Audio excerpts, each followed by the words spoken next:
اور دوسری رکعت میں سورۃ اخلاص قل هو اللہ 11 بار، اور اس کے بعد سلام کے بعد 3 بار سورۃ یاسین پڑھ لیں بس، اور پھر اللہ سے گڑ گڑا کے مانگیں۔ ابکری کے ہیں، آپ ابکری کے صفحات اٹھا کے دیکھیں، نیٹ کی دنیا میں لوگوں نے اس کا نام کریڈٹ کارڈ رکھا ہوا ہے، کسی نے فوری مدد رکھا ہوا ہے، کسی نے غیبی مدد رکھا ہوا ہے، کسی نے ایمرجنسی پکار رکھا ہوا ہے، کسی نے اس عمل کا جو میں نے آپ کی خدمت میں عرض کیا ہے۔ حضرت سورہ یاسین 3 بار سلام کے بعد اول آخر 3 دفعہ درود شریف۔ کمال عمل ہے، کمال عمل ہے۔ اور عرشوں سے اگر برکت کے خزانے، رحمت کے خزانے، عطاؤں کے خزانے، کوئی رشتہ ہے، کوئی بندش ہے، کوئی قرضے ہیں، کوئی بیماری ہے، کوئی دل کی مراد ہے، کوئی من کی مراد ہے، اس لیے فرمایا کبھی بھی جنت نہ مانگو، جنت الفردوس مانگو، اور اللہ جل شانہ سے کبھی تھوڑی دنیا نہ مانگو۔ پھر دنیا حسنتم سپرلیٹو ہے، اور فی الآخرت حسنتم، مولا دنیا عطا فرما، پھر وہ جتنی عطا کر دے اس کی شہنشاہ کی تقسیم ہے، پر مانگ تو لاجواب مانگ۔ میرے والد صاحب رحمۃ اللہ علیہ کے ایک ملازم نے چوری کر لی باغ کی، مجھے یاد ہے چھوٹا سا تھا، کہنے لگے چھوٹی سی مرغی کی چوری کی ہے، لے دی چوری، لے لا بکری کا بچہ۔ وہ چور تو ویسی کہلوانا تھا، کوئی بڑی چوری کرتا۔ مجھے الفاظ یاد ہیں۔ میری آپ سے درخواست یہ ہے، میرا اللہ کہتا ہے مجھ سے مانگ اور میری شان کے مطابق مانگ، پھر دنیا حسنتم اور فی الآخرت حسنتم۔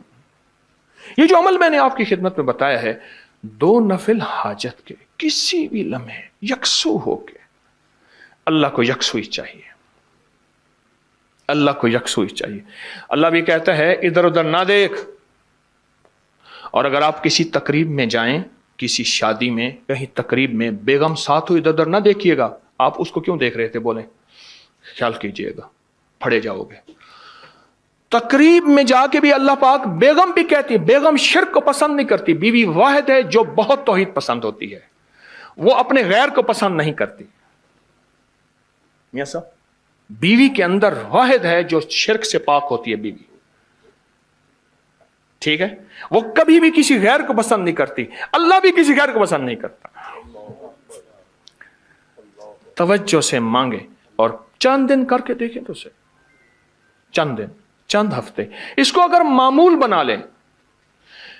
ایک اور چیز عرض کروں گا، جس کے پاس مال ہوتا ہے وہ اکثر کم مانگتا ہے، اور اس کی اولاد کے المیے میرے پاس واقعات کے اعتبار سے زیادہ ہے۔ میں یہ بات پھر دہراؤں گا، جس کے پاس مال وسائل زیادہ ہوتے ہیں وہ اکثر کم مانگتا ہے۔ غریب تو کہتے ہیں اللہ بچہ بڑا ہو رہا ہے، اللہ بچی بڑی ہو رہی ہے، اللہ میں کہاں سے لاؤں گا؟ اسے مانگنا نہیں آتا غریب کو۔ غریب کے پاس اسم اعظم نہیں ہوتا، غریب کے پاس پنج سورہ نہیں ہوتا، غریب کے پاس مسنون دعائیں یاد بھی نہیں ہوتی، بہت کم ہوں گے، یقیناً یاد بھی ہوتی ہیں، لیکن ان کی دل کی آواز، وہ ہندی ہے یا سندھی، پنجابی ہے یا کوئی بھی ہے، وہ دل کی آواز سے اللہ کے دروازے کو کھٹکھٹاتے ہیں۔ اور جو مالدار ہوتا ہے اس کی نظر میں ہوتا ہے کہ یہ اس کا ہے، یہ اس کا ہے، یہ اس کا ہے، یہی نقصان ہوتا ہے۔ اپنی نسلوں کے لیے اس دعا کے ذریعے، اس نفل کے ذریعے 3 چیزیں ضرور مانگیے گا، ایک بخت، ایک مقدر اور ایک نصیب۔ فقر ایسا، غربت ایسی آئے کہ میرے ذہن میں ہر وقت لوگوں کی جیبوں پہ نظر ہو، ہر وقت لوگوں کی جیبوں پہ نظر ہو۔ یہ 2 وقت میں ہوتا ہے، ذہن نشین رکھیے گا۔ اس فقیر کا تجربہ ہے، ایک جب طمع بڑھ جاتا ہے، لالچ بڑھ جاتی ہے، اس وقت لوگوں کی جیبوں پہ نظر ہوتی ہے۔ جب فقر بڑھ جاتا ہے، غربت اور تنگ دستی اور فقیری بڑھ جاتی ہے، پھر لوگوں کی جیبوں پہ نظر اس کی ہوتی ہے اور اللہ کے خزانوں پہ نظر نہیں ہوتی یا کم ہوتی۔ اور حدیث میں آیا کہ کوئی مصیبت زدہ اس کو نہیں پڑتا جس کی مصیبت دور نہیں ہوتی۔ عرش کے نور میں اتنا ڈوبا ہوا تھا، خود چھپا ہوا تھا۔ لا علاج بیماریاں ہوں، دکھ ہوں، غم ہوں، قرضے ہوں، مصیبتیں ہوں، ناکامیاں ہوں اور پریشانیاں ہوں، اور ایسے حالات کہ جو انسان کہے کہ بس سب تو موت ہی ہے، اس کے علاوہ کوئی راستہ نہیں۔ کوئی ایسی پریشانی ہو، اللہ کا نظام ہے کہ اس پہ وہ ملتا ہے جو انسان گمان نہیں کر سکتا، سوچ نہیں سکتا۔ یہ فیصل آباد کے ساتھ ماموں کانجن میں ایک درویش ہوتے تھے صوفی عبداللہ صاحب رحمۃ اللہ علیہ، بڑے اللہ والے تھے، درویش تھے، اللہ سے مانگتے تھے، اللہ دے دیتا تھا۔ تو مجھے ان کے ایک شاگرد نے بتایا، اردو بازار لاہور میں ہوتے تھے، کہنے لگے کہ میں ایک دفعہ گیا تو مجھ سے فرمانے لگے کہ میرے سارے کے سارے طالب علم استاد جمع ہو کے آ گئے کہ ہمارے جو ہے وہ ہمارے راشن نہیں، کھانا پینا کچھ نہیں، تنخواہیں نہیں ملی، سب چیز ختم ہو چکی ہے، تو اب ہمیں اجازت دے دیں، آپ کے پاس تو ہے نہیں۔ اچھا فرمایا مجھے چند دن دے دو، جتنے اور دن صبر کر لیا، چند دن مجھے دے دو۔ تو فرمایا پھر بیٹھ گئے مصلی، اور جو سورۃ فاتحہ پڑھی نا جب آتے تھے نا، ایاک نعبد و ایاک نستعین، اس کو جو وجدانی کیفیت کے ساتھ دل کی گہرائیوں اندر کے درد کے ساتھ پکارتے تھے، اتنا درد، اتنا غم، اتنا درد، اتنا غم جو پکارتے تھے کہ ایسے محسوس ہوتا تھا کہ زمین ساری کی ساری ہل رہی اور ہر طرف ایک نظام چل رہا ہے۔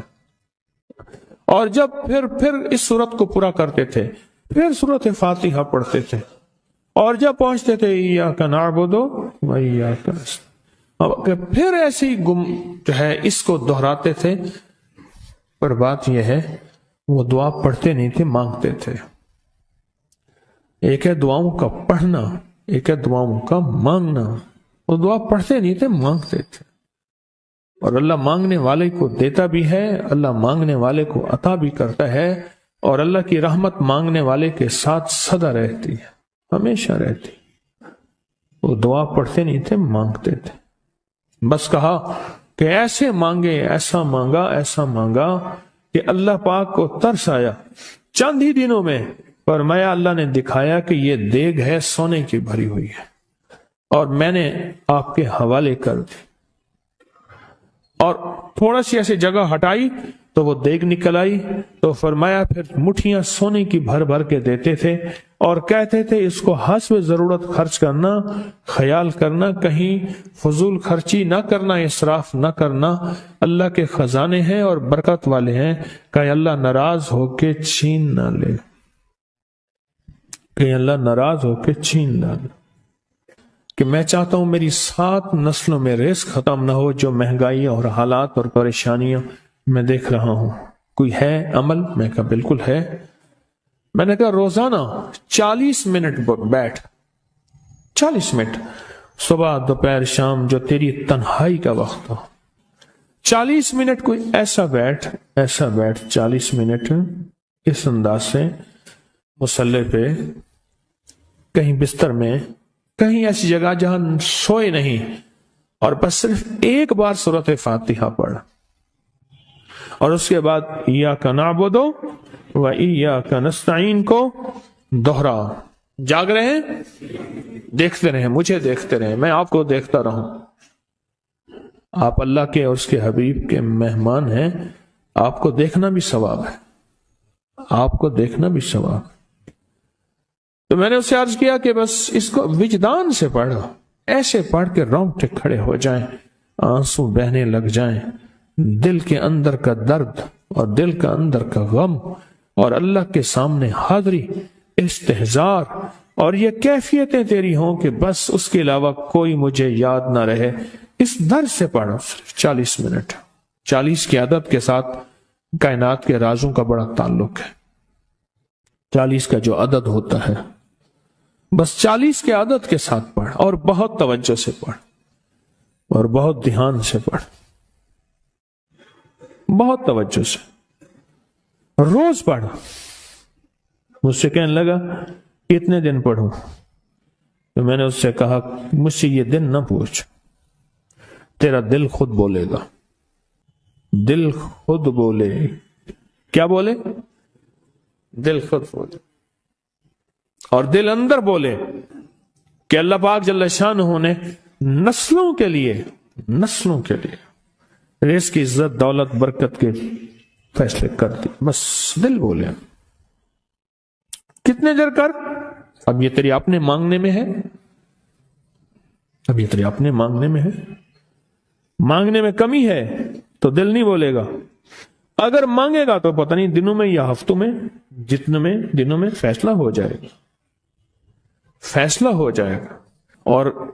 اور فرمایا اگر یہ کوئی بندہ کر لے، اللہ نسلوں کا رزق اللہ سے منوا لے۔ اور میں نے اس سے کہا خیال کرنا، رزق روحانی ساتھ منوانا، رزق روحانی ساتھ منوانا، رزق روحانی ساتھ منوانا، ورنہ دولت مال چیزیں مل جائے گی جس کے بارے میں کہا جاتا ہے کہ بعض بندے ایسے ہوتے ہیں اللہ پاک ان سے لقمے نہیں چھینتا، سجدے چھین لیتا ہے۔ اللہ ان سے لقمے نہیں چھینتا، کیوں؟ رزق جسمانی دوسرے لفظوں میں مل رہا ہے، اور رزق روحانی اللہ چھین لیتا ہے۔ یہ جو آج آپ بیٹھے ہیں تسبیح خانے میں اور میں بیٹھا ہوں، یہ ہم روحانی دسترخوان پہ بیٹھے ہیں۔ یہ بہت بڑا دسترخوان لگا ہوا ہے، یہ دسترخوان ہے۔ سنا ہے در یار پہ بڑی دھوم ہے، سنا ہے در یار پہ بڑی دھوم ہے، وہاں عاشقوں کا ہجوم ہے۔ یہ روحانی دسترخوان ہے، میں بھی خود محتاج ہوں۔ یہ روحانی دسترخوان ہے۔ تو میں نے اس سے عرض کیا کہ ایک دسترخوان نہیں مانگنا، دونوں مانگنا، رزق روحانی بھی اور رزق جسمانی تو اس کو بھی ملتا ہے جس کو کلمہ نصیب نہیں ہوا، رزق جسمانی تو اس کو ہی ملتا ہے جس کو کملی والی کی غلامی نصیب نہیں ہوئی، رزق جسمانی تو اس کو ہی ملتا ہے جس کے ماتھے پہ شقاوت لکھی ہے، رزق جسمانی تو اس کو ملتا ہے جو اللہ کا نافرمان ہے، رزق جسمانی تو اس کو ملتا ہے جو اللہ کے وجود کا انکار کرتا ہے، رزق جسمانی تو اس کو ہی ملتا ہے جو آخرت اور قبر کا انکار کرتا ہے، رزق جسمانی تو اس کو ملتا ہے جو جنات اور برزخ کا انکار کرتا ہے، رزق جسمانی تو اس کو ملتا ہے جو خود کملی والے کی نبوت کا انکار کرتا ہے۔ وہ تو بے بہا لوگ ہیں، ان کو ملتا ہے، پر تجھے بھی صرف رزق جسمانی ملا اور اللہ سے یہ منوا لیا، نہ یہ نہ منوانا، اللہ سے کہنا ہے اللہ رزق روحانی بھی دے اور رزق جسمانی بھی دے، دو رزق کٹھے عطا فرما۔ کون سا رزق؟ رزق اور رزق جسمانی بھی دے۔ کہیں ایسا نہ ہو کہ میری نسلوں میں صرف مال دولت و چیزیں ہوں اور تیرا نام اور تیرے حبیب کا نام نہ ہو، تیرا نام اور تیرے کملی والے کا نام نہ ہو، تیرا نام اور تیرے دوستوں کا نام نہ ہو، تیرا نام اور تیری آل و اصحاب کا نام نہ ہو۔ کہیں ایسا نہ ہو میں محروم ہو جاؤں، مجھے آل اور محمد اور آل محمد اور اصحاب محمد کی نسبتیں یہ بھی ساتھ عطا کیے رکھ۔ میں نے اس سے کہا کہ دو چیزیں مانگنا۔ اچھا، قدرت کا نظام ہے تو دیوانے بھی ہوتے ہیں، یقین والے ہوتے ہیں، آپ جیسے آپ مخلص بیٹھے ہیں، اور پوری دنیا میں ہمارے ساتھ اس وقت مخلص بیٹھے ہیں جو ہماری آج کی محفل میں شریک ہیں، ہوتے ہیں دیوانے۔ اس نے یقین سے پڑھنا شروع کر دیا، مجھ سے کہنے لگا ایک وقت ایک جگہ ہو بہت بہتر۔ میں نے اس سے کہا، میں نے کہا پھر بھی اگر ایک وقت ایک جگہ میسر نہ بھی ہو تو اگر عمل کسی وقت چوک جائے، عمل کی جگہ چوک جائے، عمل کا وقت چوک جائے، مجبوری میں نہ ہو تو بہتر ہے، پر توجہ نہ چوکے، دھیان نہ جائے، استحضار نہ جائے، یقین نہ جائے، اور سچا یقین ہو، سچا یقین کہ میرا اللہ خود کہتا ہے یہ مانگنا بھی تو اسی نے دیا ہے نا، اسی نے مانگنا دیا ہے۔ جب اس کریم نے مانگنا ہی خود دیا ہے تو عطا بھی خود کرے گا۔ نہیں خوف نارے جہیم کا کہ کرم ہے مجھ پہ کریم کا، وہ خود عطا کرے گا مجھے، اس نے مانگنا دیا دے گا۔ یقین ہو ایسا ایسا ایسا ایسا، اتنا زبردست یقین ہو، اتنا یقین ہو اللہ کے ملنے پہ اور اللہ کے مانگنے پہ، اتنا یقین ہو کہ گمان اور خیال سے بالا تر یقین ہو، بہت زیادہ یقین ہو۔ یاد رکھیے گا میری بات، میری طرف دیکھتے رہیں، یاد رکھیے گا جس کو ملا ہے یقین کی طاقت میں ملا ہے، اور جس سے چھنا ہے بے یقینی نے اس سے سب کچھ چھین لیا، بے یقینی نے اس سے سب کچھ چھین لیا۔ جس کو ملا ہے یقین کی طاقت سے ملا ہے، یقین ہو کہ میں کر رہا ہوں اور اللہ مجھے دے دے گا۔ کہا کہ کیسا یقین ہو؟ کہا جیسے بکری کے تھن دودھ سے بھرے ہوئے اور میں کہوں کہ میرے ہاتھ سے دباؤں گا اور دودھ نکلے گا، اس سے زیادہ یقین۔ اور کہا کس سے زیادہ یقین؟ کہا کہ ایک بڑا نوٹ ہو اور بڑا نوٹ کے اندر جو ہے ایک آنے کی چیز آنی ہے، تو میں کہوں گا اس سے تو اس کی نوٹ کے اندر تو ہزاروں آنے ہیں، اور میں ایک آنے کی چیز، ایک ٹکے کی چیز لوں گا اور میرا کام بن جائے گا، اس سے زیادہ یقین ہو، اور اس سے کہیں زیادہ یقین ہو کہ سخت پیاس ہے اور میں پانی کو دیکھوں، اور پانی کو دیکھتے ہی مجھے یقین ہو کہ اس سخت پیاس میں میرا پیاس بجھ جائے گی، پیٹ بھر جائے گا، اس سے کہیں زیادہ یقین ہو۔ میں پھر بھی یقین کو نہیں سمجھا سکا، علم بھی محدود ہے، الفاظ بھی میرے پاس محدود ہیں، اس سے کہیں زیادہ یقین ہو، اس سے کہیں زیادہ یقین ہو، اور بہت زیادہ یقین ہو، اتنا یقین ہو۔ کیا خیال ہے؟ آپ چاہیں گے اپنی نسلوں کے لیے بخت، رزق، نصیب اور مقدر منوا لیں؟ کیا خیال ہے؟ وہ بڑا کریم ہے۔ میں نے ابھی نہیں بتایا کہ قرآن کا واقعہ سنایا، حضرت موسیٰ اور خضر علیہ السلام کا قرآن کا واقعہ سنایا کہ ان کی 7 نسلوں کا جو ابا تھا نا، وہ 7 نسلوں میں پہلے والا ابا، دادے کے دادے کے دادے کا دادا، ٹھیک، وہ نیک تھا، وہ دعائیں مانگتا تھا، وہ اللہ کے ساتھ تعلق میں تھا، اس کا تقوی تھا، وہ اس کی نیکی کا اثر، اس کی نیکی کا اثر، اس کی نیکی کا اثر نسلوں میں منتقل ہوا، نسلوں میں منتقل ہوا۔ پڑھ لیں، مانگ لیں، اللہ سے کر دیں کہ اللہ میرے لیے اور میری نسلوں کے لیے رزق روحانی اور رزق جسمانی کے فیصلے کر دیں،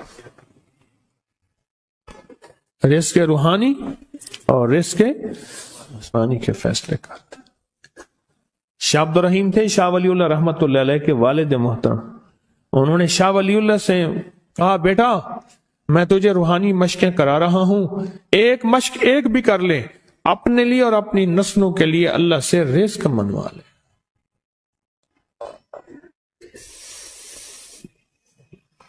اللہ سے رزق منوا لے،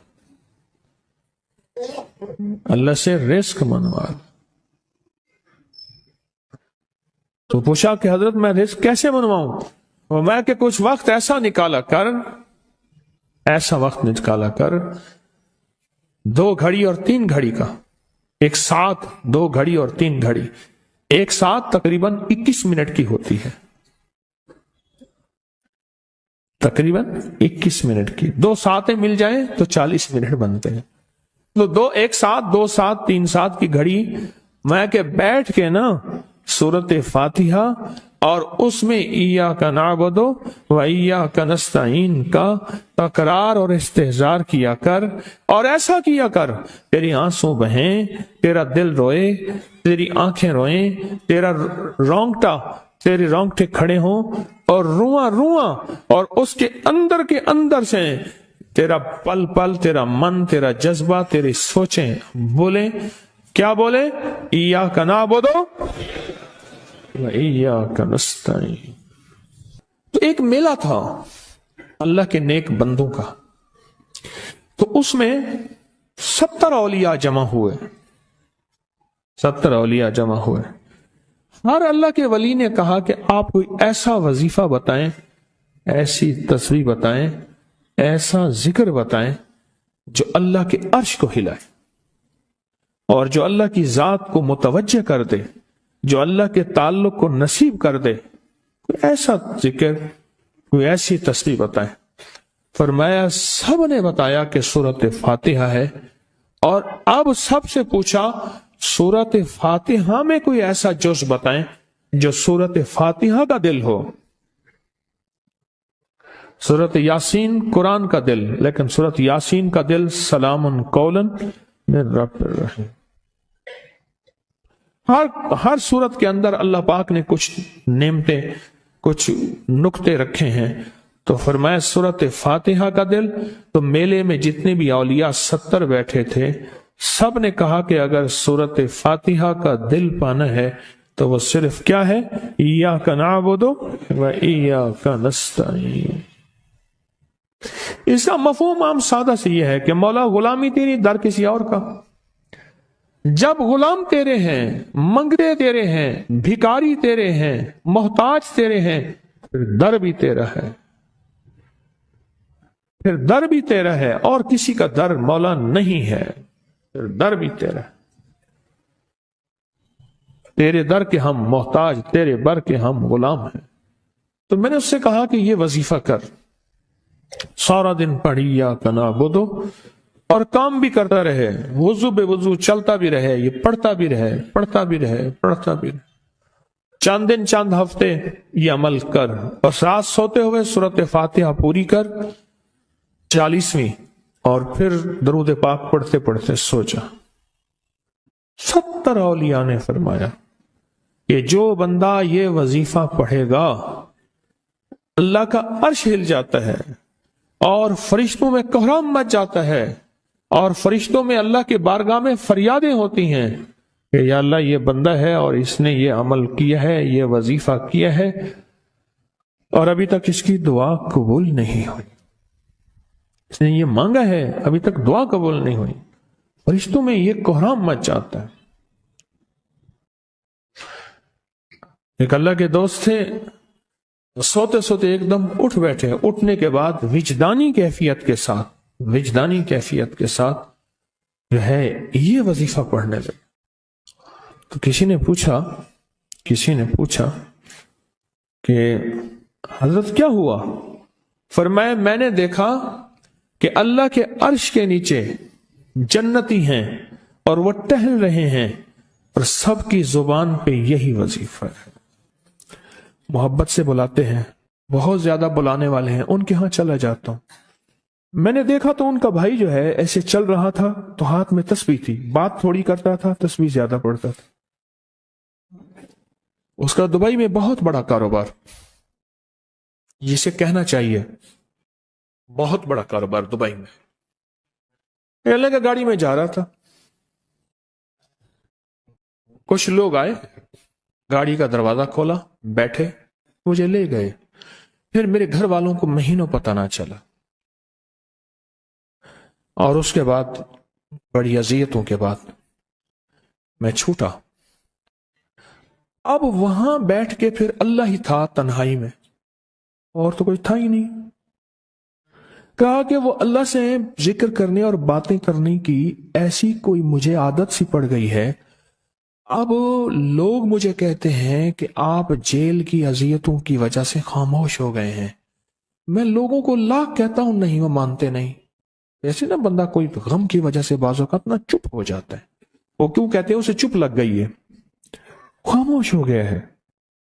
تارا میں لوگوں کو کہتا ہوں نہیں، میں جیل کی وجہ سے خاموش نہیں ہوں، اس قید نے، اس جیل نے میرے اوپر جو آزمائش بھیجی ہے، اس قید نے اور جیل نے میرے اوپر جو آزمائش بھیجی ہے، اور میں پھر وہاں ذکر کا عادی بنا، دعاؤں کا عادی بنا، تسبیح کا عادی بنا، اعمال کا عادی بنا، اور وہ عادت سی پڑ گئی ہے، اور وہ عادت سی ایسی پڑی ہے کہ بس سارا دن اب اسی میں لگا رہتا ہوں،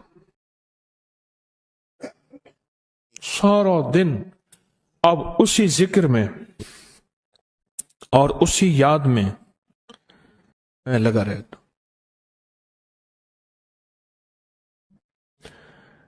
کہیں ایسا نہ ہو ہم بھی اگر ذکر سے غافل ہوئے، تسبیح سے غافل ہوئے، کوئی خدا نہ خاصہ ایسی آزمائش آ جائے، اور پھر ہم ذکر اور تسبیح اور اعمال کے عادی بن جائیں، اللہ سے عافیت مانگے۔ اور اگر ہماری زبانوں پہ تسبیح ذکر آ گیا ہے عافیت کے دنوں میں، تو سمجھ لیں یہ اس کی عطا ہے، یہ اس کی نعمت ہے، یہ اس کی کریمی ہے، یہ اس کا فضل ہے، اس نے بہت بڑی آزمائش سے پہلے ہمارے اوپر اتنا کرم کر دیا، اس کا بہت بڑا کرم ہے۔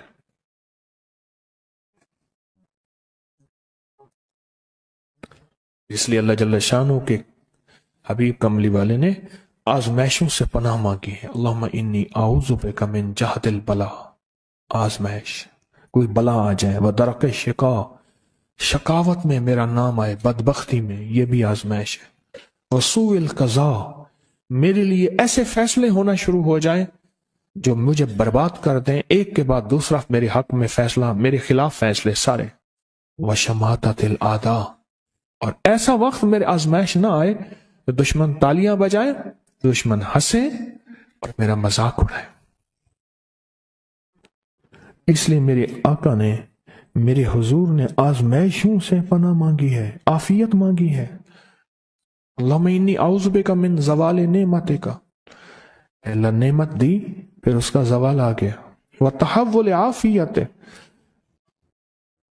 عافیت دی تو تو نے چھین لی، اللہم انی اعوذ بک من زوال نعمتک وتحول عافیتک وفجاءت نقمتک وجمیع سخطک، اے اللہ کو میرے اوپر ایسے حملے ہوں اور سختیاں میرے اوپر شروع ہوں، مولا میں اس سے پناہ مانگتا ہوں۔ میں مانگتا کیا ہوں؟ ربنا آتنا فی الدنیا حسنت، اسے دنیا کا بہترین پیکج مانگتا ہوں، اور فی الآخرت حسنت، تو اسے آخرت کا بہترین پیکج، شاندار، لاجواب، بہترین۔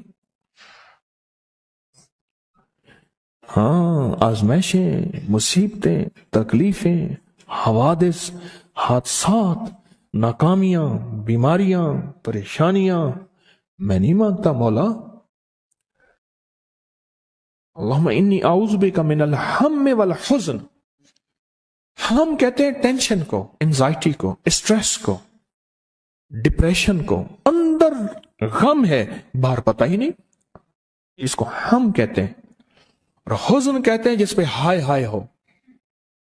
اے اللہ میں تجھ سے اندر کا دکھ جو مجھے دیمک کی طرح کھائے، اور باہر کا دکھ جو مجھے تڑپائے، اندر کا دکھ کھائے اور باہر کا دکھ تڑپائے، اے اللہ میں اس سے پناہ مانگتا ہوں۔ ہم والحزن، عجز والکسل، ایسا کہ میں عاجز ہو جاؤں یا میرے پر سستی غالب ہو جائے۔ کتنے لوگ ایسے ہیں ان کے اوپر سستی غالب ہے، بہت بڑی مصیبت ہے زندگی کی۔ میرے آقا کملی والے نے اس سے پناہ مانگی، اللہ کے حبیب میرے آقا نے آزمائشوں سے پناہ مانگی ہے۔ اللہم انی اعوذ بک من الفقر والکفر، اے میرا مولا مجھے کفر سے اور فقر سے بچا۔ فقر ایسا، غربت ایسی آئے کہ میرے ذہن میں ہر وقت لوگوں کی جیبوں پہ نظر ہو، ہر وقت لوگوں کی جیبوں پہ نظر ہو۔ یہ دو وقت میں ہوتا ہے، ذہن نشین رکھیے گا، اس فقیر کا تجربہ ہے۔ ایک جب طمع بڑھ جاتا ہے، لالچ بڑھ جاتی ہے، اس وقت لوگوں کی جیبوں پہ نظر ہوتی ہے۔ جب فقر بڑھ جاتا ہے، غربت اور تنگ دستی اور فقیری بڑھ جاتی ہے، پھر لوگوں کی جیبوں پہ نظر اس کی ہوتی ہے اور اللہ کے خزانوں پہ نظر نہیں ہوتی یا کم ہوتی۔ اے میرا مولا مجھے فقر سے بچا اور کفر سے بچا، کہ ایسا وقت نہ آئے میں اپنا دین بیچ بیٹھوں، اپنا ایمان بیچ بیٹھوں۔ ہمارے ایک مخلص تھے عبدالوحید سلیمانی صاحب رحمۃ اللہ علیہ، کہنے لگے انارکلی میں میرا ایک دوست تھا، تو میں اس دوست کے ساتھ زندگی گزری، پنجاب یونیورسٹی میں اکٹھے پڑھتے تھے، تو پھر پتہ چلا کہ وہ بہت مالدار ہو گیا۔ اسلام آباد کے ایک بہت بڑے سیکٹر میں گیا تو اس کا گھر دیکھا، گاڑیاں، بڑا گھر، اور یہاں اس کے پاس ایک پرانی سی پتلون ہوتی تھی اور غربت ہوتی تھی، اور انارکلی کے کسی اوپر چبارے کے کسی کمرہ لیا ہوا تھا۔ تو میں نے اس کا نام لے کے پوچھا یہ کیا؟ اس نے ایسے سینے پہ ہاتھ رکھ کے کہا بس یہی بیچا ہے، اب باقی سب ٹھیک ہے، سینے پہ ایمان بیچا ہے، سب کچھ مل گیا۔ اللہ میرے پر وہ وقت نہ لا جب میرے اوپر فقر غالب آ جائے یا کفر آ جائے۔ میرے آقا کملی والے نے آزمائشوں سے پناہ مانگی، اور آپ حضرات کتنے خوش قسمت ہیں، اس کی شان کریمی اللہ نے آزمائشوں سے بچائے، اور انشاءاللہ ان نام کی برکتوں سے، ان دعاؤں کی برکتوں سے، ان تسبیحوں کی برکتوں سے، اس اللہ کے نام لینے کی برکت سے انشاءاللہ اللہ اور آزمائشوں سے بچائے گا۔ اللہ نے بغیر آزمائشوں کے ہمیں اپنا نام دے دیا، اپنے نام کی تسبیح دے دی، اپنا ذکر دے دیا، اپنی یادیں دے دی۔ کسی جگہ منہ سے اللہ نکل جاتا ہے، کہیں رحمان نکل جاتا ہے، کہیں بسم اللہ نکل جاتا ہے۔ ابو عبداللہ مغربی فرماتے ہیں میں نے رسول اللہ صلی اللہ علیہ وسلم کو خواب میں دیکھا، عرض کیا مجھے اللہ سے ایک حاجت ہے، اس وسیلے سے دعا مانگو۔ عرض کیا مجھے اللہ سے ایک حاجت ہے کہ اس وسیلے سے دعا مانگو، کوئی عمل بتا دیں، کوئی وسیلہ بتا دیں آقا۔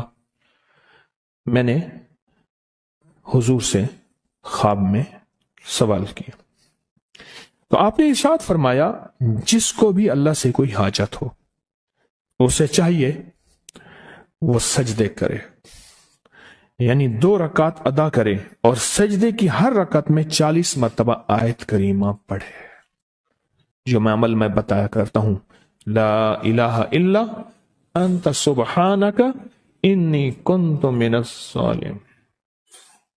جب بھی کوئی مشکل ہو، الجھن ہو، پریشانی ہو، کوئی تکلیف ہو، کوئی مسئلہ ہو، تو میرے حضور نے فرمایا کہ تو ایسا کر، تو ایسا کر، تو کیا کر، تو نفل پڑھ، ہر رکعت میں سبحان ربی الاعلیٰ کے بعد 40 مرتبہ آیت کریمہ پڑھ، اور پڑھ ایسے ڈوب ڈوب کے، مانگ مانگ کے، گڑ گڑا کے، بھکاری محتاج سائل اور منگتا بن کے پڑھ۔ اور حدیث میں آیا کہ کوئی مصیبت زدہ اس کو نہیں پڑھتا جس کی مصیبت دور نہیں ہوتی۔ آیت کریمہ کو فرمایا کوئی مصیبت زدہ اگر پڑھ لے اس کی مصیبت دور ہوتی ہے۔ اور ایک اور حدیث میں ہے کہ کبھی ایسا نہیں ہوا کہ کسی مسلمان آدمی نے کسی چیز کے لیے اسے پڑھا ہو اور اس کی دعا قبول نہ ہوئی ہو، اور اس کو ترمذی اور نسائی نے روایت کیا ہے۔ میرے آقا فرماتے ہیں کہ میں جب شب معراج میں میرا ایک شخص پر گزر ہوا جو نور عرش میں چھپا ہوا تھا، عرش کے نور میں اتنا